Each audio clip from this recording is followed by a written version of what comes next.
If you just backed up into a tree, you're in the right place. I had a massive dent just right here on my bumper. Now it's just a couple of other dents coming towards me. And that was mainly because I didn't do it right.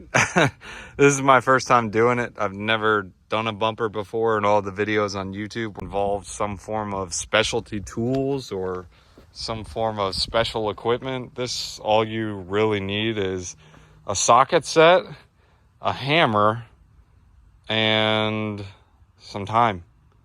And possibly some glue, depending on how you get. But I'll talk to you guys about what I did. I'll show you guys what I did and talk to you guys about some of the stuff that I learned that you probably shouldn't do because you don't want these type of bumps. But it looks much better than it really did. Like a good bumper sticker will get rid of those bumps. But it's completely flat, not completely flat, but this thing was like caved in probably up here, like this far in. And then this was bumped up, so every time I opened the trunk, it was not, or the bed, it was not good.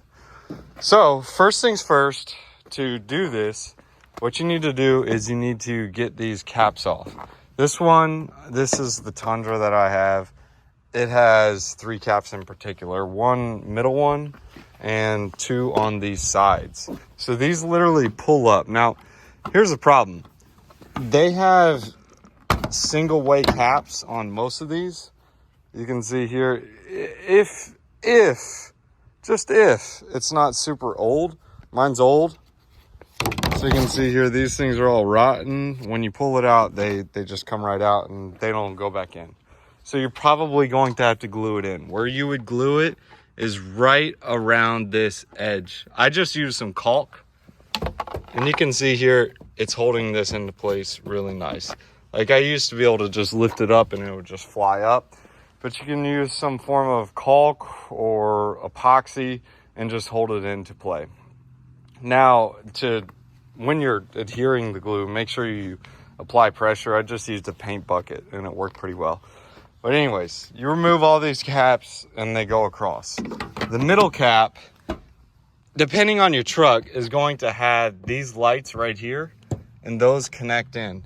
You need to make sure you take those out. You literally just lay on the floor, go up in there, reach your hand up in under there, and you get the light and you twist it. Do not pull it out, twist it. For me, when I was pulling mine out, these actually went towards the right. So like when you're looking at it this way, it's actually the left, but when you're under there, it's to the right. Depending on your truck, you need to determine where these lights go. That's if you have them. If you don't have them, forget about this. Now you have the caps off, you have those taken out. The plastic should be removed and completely off. Now is to unscrew these bolts.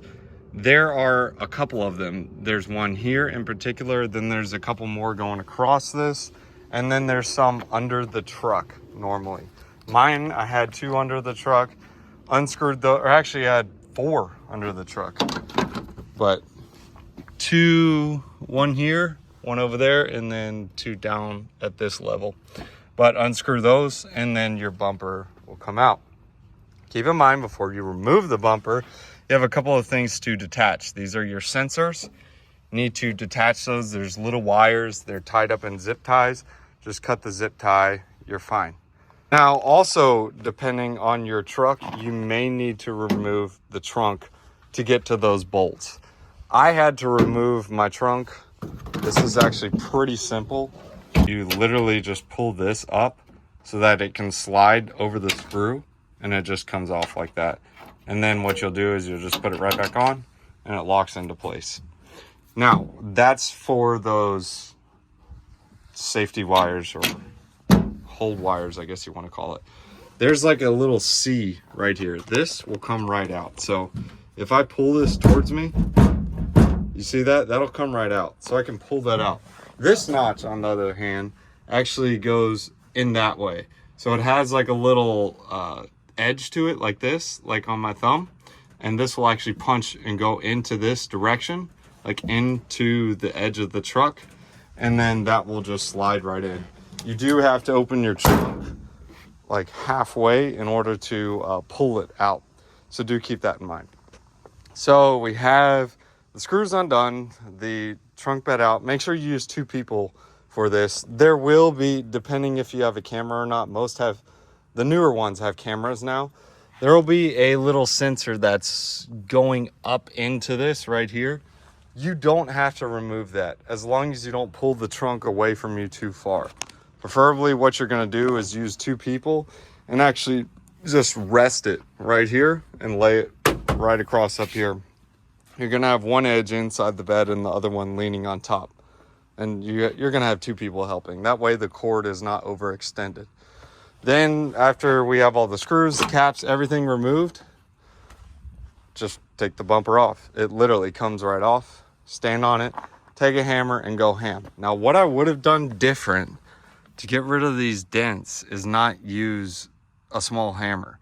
I would have used a wooden mallet or a rubber mallet or something that has much less pressure, or pressure concentrated into one certain location. You can see here, when you use a metal hammer, the head's about that big, so it can create some damage. But yeah, that's it. You hammer out the dents. You don't have to use any hot water. You don't have to use any fancy tools, suction cups, whatever you want to call it, or drill into the bumper and pull it towards you, or a sling hammer, whatever they were calling it, a slide hammer. You don't have to use all that fancy stuff. You can literally use just a simple hammer, a drill, or a socket set, up to you, and just some time, and it just comes right out. Probably should have hit that one out, but I didn't, so whatever. After you get that out, you put the bumper back on, put these back on, and if this does not just go right back in because your clips are dry rot like mine are, all you got to do is just glue it in. Just a little bit of glue helps. And sure, it's not the best bumper job, I guess you can call it, but it works. I backed up into a tree. The tree won this time, but probably gonna have to have round 2 again. That way I can not have those dents. Or maybe what I'll do is I'll just hit the other side and then I'll fix it just like I did that one, and then it looks uniform. Or I'll just get 2 bumper stickers. Nobody will ever know. Thanks for watching, guys. That's how you fix your bumper.